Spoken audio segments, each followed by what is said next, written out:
Good afternoon, everybody. Thank you very much for coming. I'm Jose Hales, Councillor Jose Hales, Chair of the Grants Committee. If anyone's joining us online, welcome. If you could leave your cameras off and your microphone muted until you want to say something, put your hand up, that'd be great. Thank you very much. We'll press on. Apologies for absence, please, Aaron. Thank you very much, Chair. We have apologies for absence from Councillor John Williams, but the committee are all here. Thank you very much. From my councillor colleagues, any declarations of interest with anything on the agenda for today, please? Councillor Hanley. Chair, one of the community chest applications from Overday Centre, which is in my ward, but it's non-pecuniary. Thank you. Councillor Ellington. One of the community grants is from the Bowles group of Fen Drayton, and that's within my patch, and I have talked to them about it. You're not a member, no? No, Okay, not a member, and I certainly haven't looked at their application form. Sunita, Peter, no? Brilliant, thank you very much. We go to the minutes of the last meeting, if we may. Use the usual process. This is page 3 of your agenda. I'll just go by the page, sing out if there's anything. So it's page 3, page 4, and page 5. May I sign them off if there's no queries? Yep. Thank you very much. Aaron, public questions? Thank you, Chair. There were no public questions. Thank you very much. And here we go, main agenda. Emma, I understand you're doing the grant summary report for us. That's correct. Thank you very much. Thank you. So this is a report to update you on all the funding that was given out in the last financial year. So that's 24-25. Fairly new sort of report. I think we might have done it quite a few years ago, but this is something we want to reintroduce on an annual basis. It summarises things that either we provided through our own grants programmes, through ones that we managed on behalf of others, or through the services that we procured using partner funding. And as you'll see, almost £2.5 million has been given out, which I'm sure you'll agree is fantastic news for the residents who ultimately benefit from this funding. Just wanted to say, I'll keep it brief, the writing of this report involved contributions from a number of different officers throughout the council, so I just want to take this opportunity to thank them, because I wouldn't be able to do it without them. And if you're happy, obviously we can continue to provide this on an annual basis, but it's just something to note, so thank you. Thanks, Emma. It's a terrific report, so thank you very much for compiling it. And if any officers helped you, then you thank them for us. I have a question. It may be slightly, what's the word? Inappropriate, but it's not going to be rude. The amount of money that we give away by way of grants to the benefit of South Cambs residents is quite a sum of money. And I just wonder how that compares with our colleagues in other areas, shall we say City or East Cambs, Peterborough, whatever.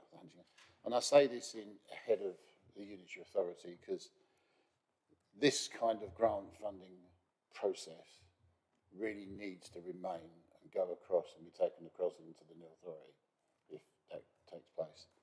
So it should be interesting to see what the other authorities do. If they are doing something similar, then that's great, because then there's a custom and practice for all of us. If we're the only one doing this to this extent, then I start to worry. So over to you.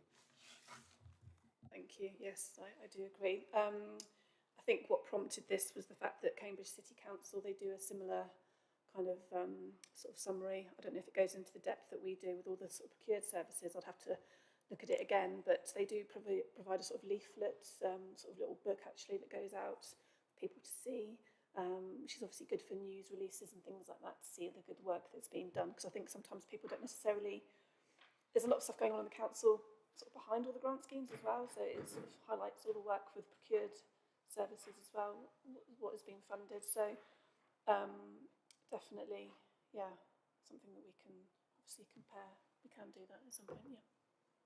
That's fabulous, thank you. Colleagues, any questions for Emma with regards to the grant summary report, other than your undying thanks, of course. No? Okay, thank you, Emma.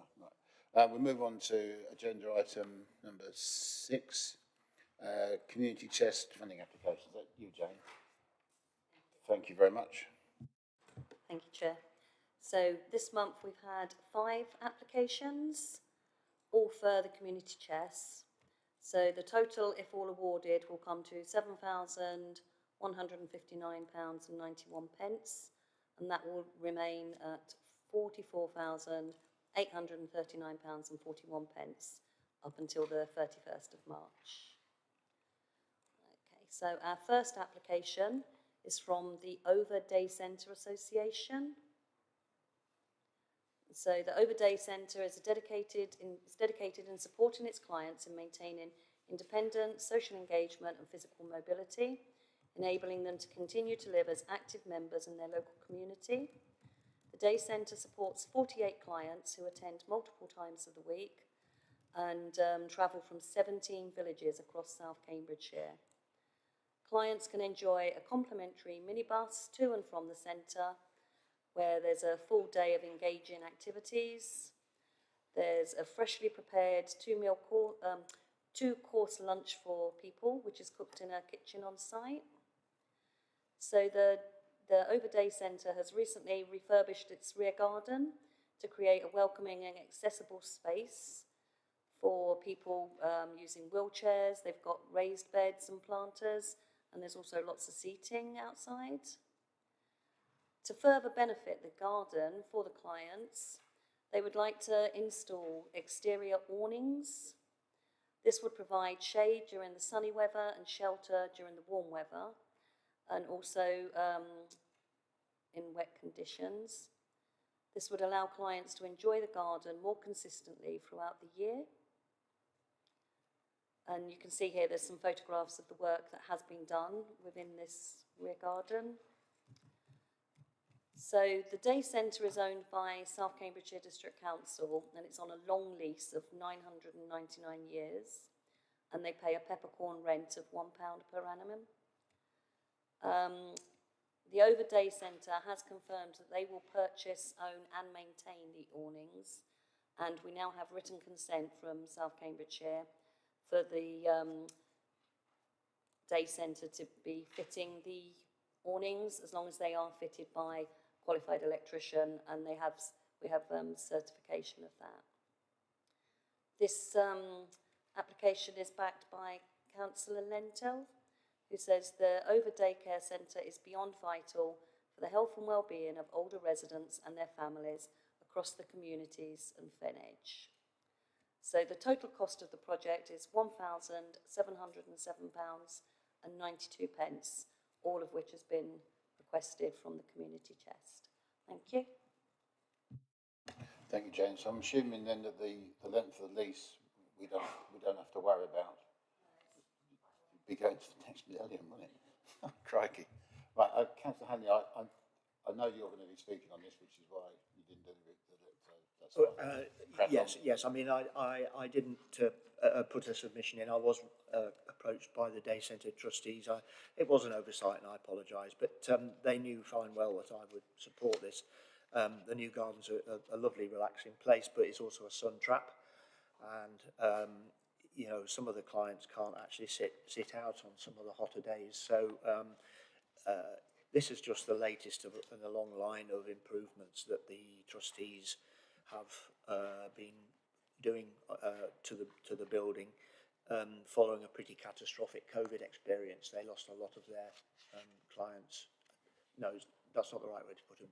A lot of their clients did not return after COVID for a variety of reasons, and they're building their client base back up. And this is just the latest of a long line of improvements. So fully support it. Thank you, Pete.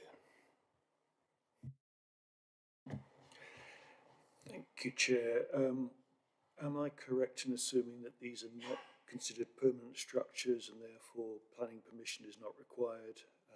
If planning permission is required, it would have to come to planning committee because SCDC is the land owner. There isn't any planning permission required. They're just small brackets that then kind of like go over the windows. I think it's your awning that comes out, like the advert with the man with his grandchildren pressing the button. Yeah. Okay, any other questions there, Sunita? There's nothing wrong with this. I think it's a very nice thing to have. I just wondered whether there was any other source of funding for the day centre apart from the £38 that are paid by each resident. Is it supported by social services as well?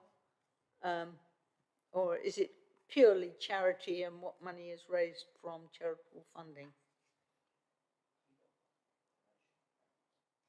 So that's not a question we asked, but I know from family experience where a family member went to a day centre, they went and it was funded by their council, their social care council, adult social care. So I would assume it would be the same for this, that, you know, the social care would put in a majority of the money for a lot of people to go. That's what I thought. I just wondered, it wasn't that element of funding wasn't included and no reference to it, and I just wondered whether that social services might be tapped to I'm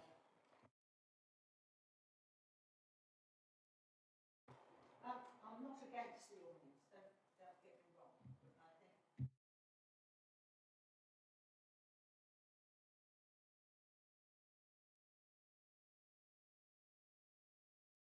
I think in many ways. Councillor Hanley? I'm no longer a trustee of the day centre and haven't been for a couple of years now, but I do know that, you know, they've been talking long and hard with the county council about the funding stream. I think it did decline a little, but I don't know what the present circumstances are. I know they speak to the county council on a regular basis. Emma? I have spoken to the Overday Centre regarding the service support grant as well, which is currently open. So I'm hoping that they will make an application to that to help. I mean, the over PC put £5,000 in, Willingham put 3 in as well. So I think the adult social care fund is being murdered anyway. I doubt there's going to be much spare in that either. So. Can I assume that we all approve this, please? Oh, yeah. Thank you very much. Over to you, Jane, for the next one. Thank you. So our next application is from Gamlingay Leisure, Community Gym and Mugger. And so the Gamlingay Community Gym, it was established to serve residents of Gamlingay and surrounding villages. In addition to operating the gym, Gamlingay Leisure manages the Gamlingay Village Primary Mugger facility, which is available to hire by local groups outside of school hours. The gym offers access to fitness classes, personal and group training. And the Mugger facilities are for individuals, adults, youth sports clubs, and also run a fitness referral scheme. The organisation is volunteer-led and currently has 155 members. Membership fees are £35 per month for adults, £30 for concessions. There's no fixed term and a rolling monthly contract. So funding is required to purchase additional equipment to support an upcoming women's only session and to replace worn out items. So what the group have requested is dumbbells, flat iron, fitness bench equipment, weighted vest, yoga mats.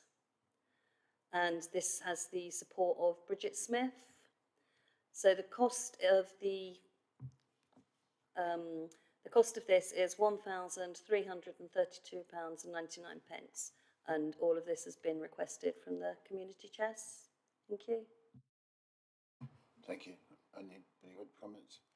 Emma, Jane, I just wondered, I think Gamlingay was also part of the fitness program that happened here through the GPs, wasn't it? It was a bit like Melbourne was as well. So there was several of these.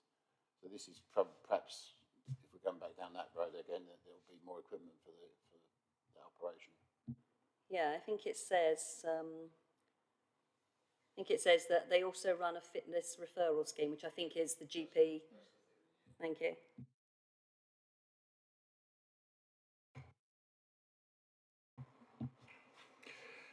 I have to think in future they should maybe increase the subscription slightly to cover the replacement of worn-out items, but as a one-off application, to sort of catch up, I think this is fine. We should approve.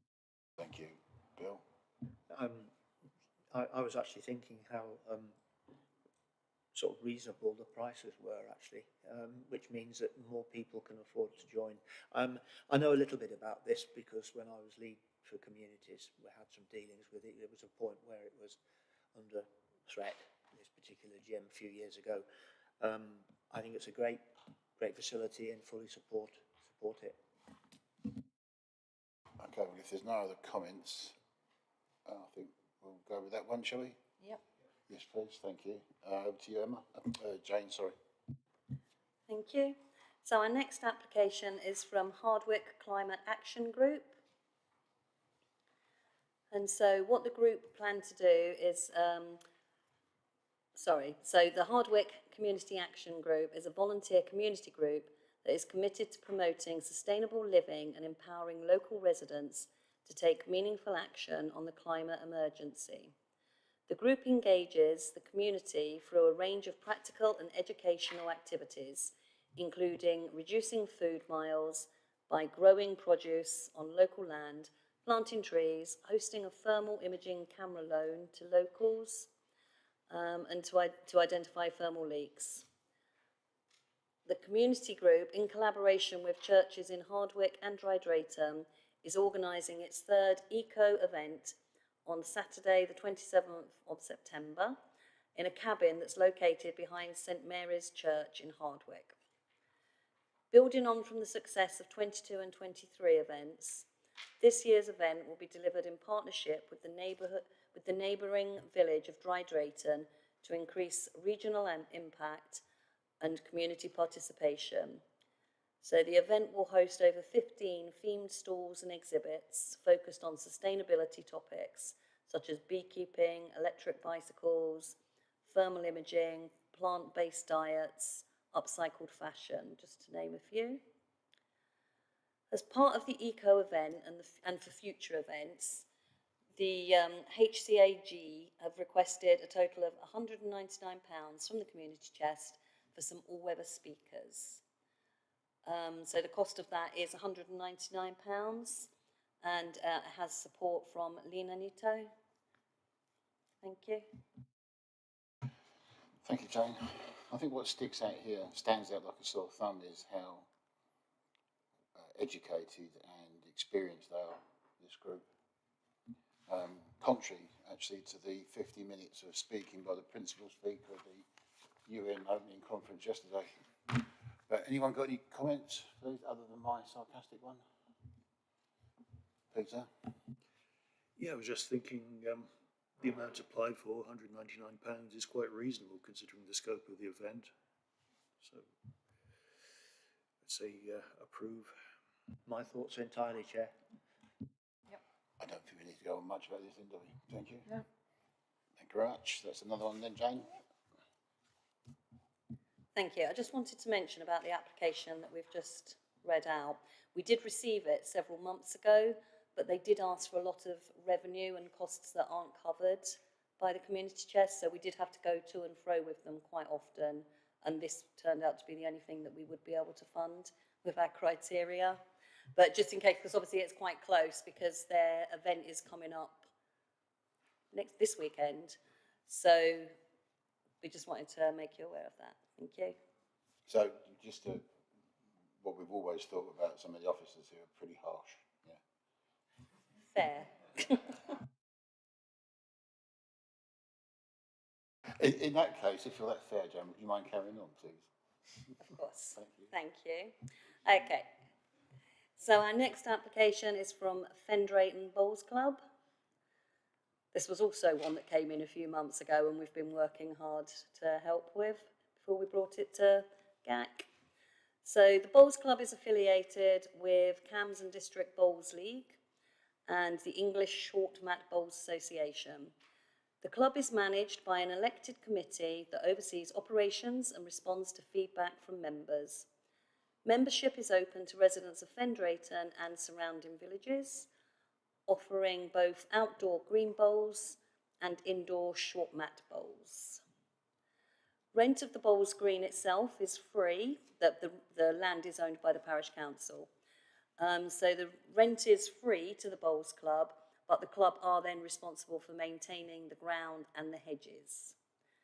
Currently, the outdoor bowls green requires revitalisation to improve its appearance and functionality for both members and visiting teams. A significant issue is damage caused by rabbits, which dig holes into the green, affecting play, quality, and leaves a poor impression on visiting teams.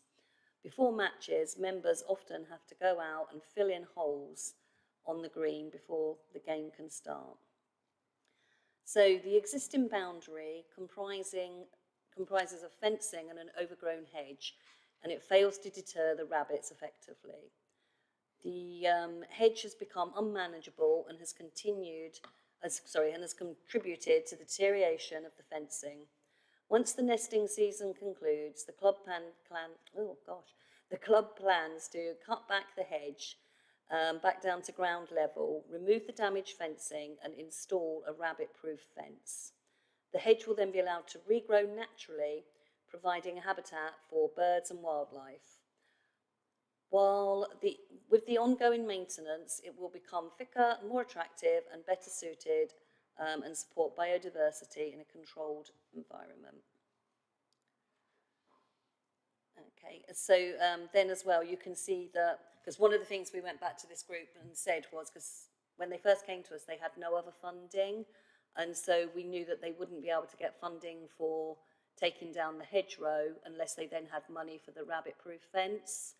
And they've now come back to us and said that they do have fencing, they do have that confirmed from Sports England, and they've been awarded £3,864 for the rabbit-proof fencing. And this has support from Sue Ellington, who says, "I'm very happy to support this application to secure the bowls green at Fen Drayton from increasing rabbit damage. Thank you." Oh, sorry, and the amount they've requested is £1,920. Thank you. Thanks, Jane. Sue, did you want to speak to this first? Just to say that I have checked that the lease has been agreed to continue, and that that's changed from being a rolling lease. I would approve of what they say about the hedge is just got tall, which means the rabbits can get underneath it quite nicely, thank you very much. So it's got to come down, and the fence has got to be put in, and you layer it so that it lays in the ground underneath the soil. So otherwise the rabbits go underneath it. I know something about that. I have done it on several occasions. Bye. Thank you, Sue. Peter. Thank you. I think the rabbits look rather cute. They should probably be allowed free range, run amok on the bowls green. But seriously, it must be incredibly frustrating for players to turn up for a game and discover they have to fill in holes. So, yeah, I think this is a good project and we should support it. Bill. Yeah, thanks, Chair. I'm pleased that Jane added the last bit about some additional funding from other places, because when I looked at this, my first question was I didn't think that would be enough to do the job properly. Rabbit-proof fencing, as Councillor Ellington just said, is not straightforward. You've got to outwit them. I support this. Yeah. Thank you. So, other than the recipe books, apparently, if you ate only rabbit, you would die because there's no vitamins. Apparently, that's what I was told. You you have to have vegetables. Stephen Fry said that. There you go. That was an interesting question. Right. Okay. So I think that we agreed that this one's a runner then, so to speak. Do you like that? Thank you. Okay, so the last application is from Ickleton Cricket Club. And so the cricket club can contribute significantly to the health and well-being of the local community by offering training and match opportunities for men, women and children. The club has seen substantial growth over the past 2 years and already engages over 200 individuals, including players, coaches, volunteers and supporters. In 2023, the club introduced competitive youth cricket, which has led to an improved member retention. In 2024, recognising the limited provision for women's sports in the area, the club launched a women's cricket club. Within the first year, the group grew by 35 members, providing opportunities to stay active, develop new skills and choose between competitive or training-based cricket. The rapid expansion has created a shortage of training space. To meet increasing demand, including residents from neighbouring parishes, the club proposes the construction of a 2-lane all-weather opened access cricket training net on currently unused land at Ickleton Recreation Centre. This has been granted planning permission and a 5-year agreement which has been signed by the parish council for the use of the recreation field by the cricket club. It will also be free to use and accessible at all times, regardless of a club membership. The overall cost of the new cricket training net is £35,520 and £2,000 has been requested from the community chest. The remaining funding will come from a range of sources and so as you can see there's a list there of other sponsorships and funding they've received and also £3,000 has been confirmed from Ickleton Parish Council. Just as a little side note, we did fund Ickleton Cricket Club for £1,334 back in November 2022 for ball stop netting. And this application has the support of Councillor Peter MacDonald. And as said, the request is for £2,000. Thank you. Councillor Handley. I just like the look of this. If you look at the list of all of the different bodies that are actually financially supporting this, it's exactly what community groups need to do. Talk to the various possible grant fund sources. They've done a great job, and I would be more than happy to see this funded by our own £2,000. Yeah. Thank you, Peter. Yes, cricket almost seems to be a victim of its own success at the moment. I gather Camborne has outgrown 2 pitches and are actually renting space in Papworth to play their games. So any extra facilities, both either for playing or practicing the game, is going to help an increasing pool of prospective players. So I'd support this. Thank you.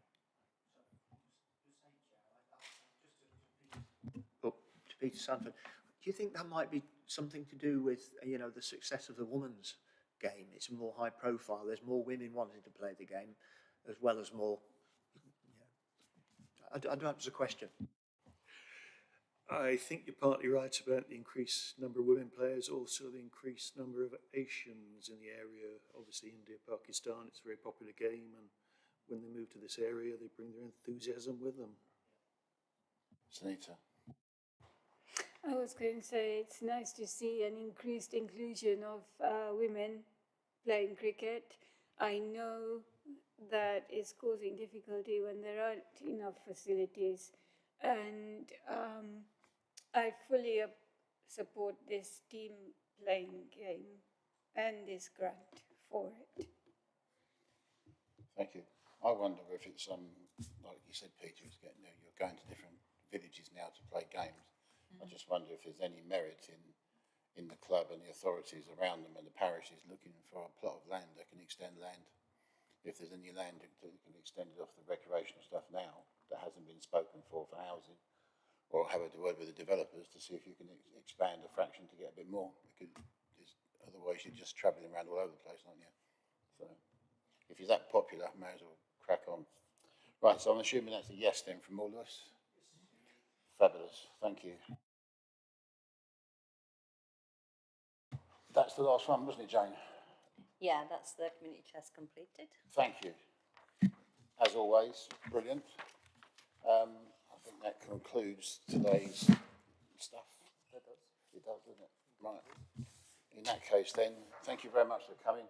To the officers, both DEM services and our officers from the communities team, thank you very much for doing what you've done today. That's brilliant. And us, thank you for coming. See you all next time. Well, actually, in fact, we'll see you on the 9th. So that'll be, yeah, which is the next time, I suppose. Yeah. I think it reflects on the officers that they now do such a good job that we have very few questions and very few reasons for refusing the applications. So thank you. Well, the other side is that we don't dare. No. Oh, that's what. You know what they're like, those two over there. Look at them. They come beat you. Sweetness and light at the moment, but cross them, that's it. You've had it. Yeah. Right. Okay. On that note, thank you very much. Then goodbye.